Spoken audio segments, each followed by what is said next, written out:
नमस्कार, मी मनीषा. तुम्ही पाहत आहात एम न्यूज.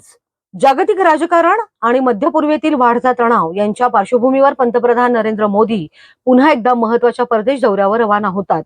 शुक्रवारपासून सुरू होणाऱ्या या दौऱ्यात मोदी 5 देशांना भेट देणार असून पहिल्या टप्प्यात ते संयुक्त अरब अमिराती अर्थात UAE मध्ये जाणार आहेत. इराण आणि अमेरिका यांच्यातील वाढत्या संघर्षामुळे संपूर्ण जगाचं लक्ष सध्या मध्य पूर्वेकडे लागलंय.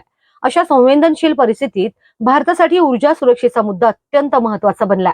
भारताच्या इंधन गरजांचा मोठा भाग आखाती देशांमधून पूर्ण केला जातो. त्यामुळे या दौऱ्यात ऊर्जा सहकार्य, तेल पुरवठा आणि आर्थिक भागीदारी यावर विशेष चर्चा होण्याची शक्यता आहे. याशिवाय प्रादेशिक सुरक्षेचे प्रश्न, आंतरराष्ट्रीय घडामोडी, व्यापार, गुंतवणूक आणि रणनीतिक सहकार्य या विषयांवरही महत्वपूर्ण चर्चा होणार असल्याचे संकेत मिळत आहेत. UAE हा भारताचा महत्वाचा आर्थिक आणि रणनीतिक भागीदारी मानला जातो. गेल्या काही वर्षात दोन्ही देशांमधील संबंध अधिक मजबूत झालेत. मोदी यांच्या या दौऱ्याकडे केवळ भारतच नाही तर आंतरराष्ट्रीय स्तरावरही मोठ्या उत्सुकतेनं पाहिलं जात आहे. मध्य पूर्वेतील तणावाच्या काळात भारत कोणती भूमिका घेतो आणि या भेटीतून कोणते नवा करार किंवा निर्णय समोर येतात याकडे आता सर्वांचंच लक्ष लागलंय. तुम्हाला काय वाटतं? कमेंट बॉक्समध्ये कमेंट करून नक्कीच सांगा.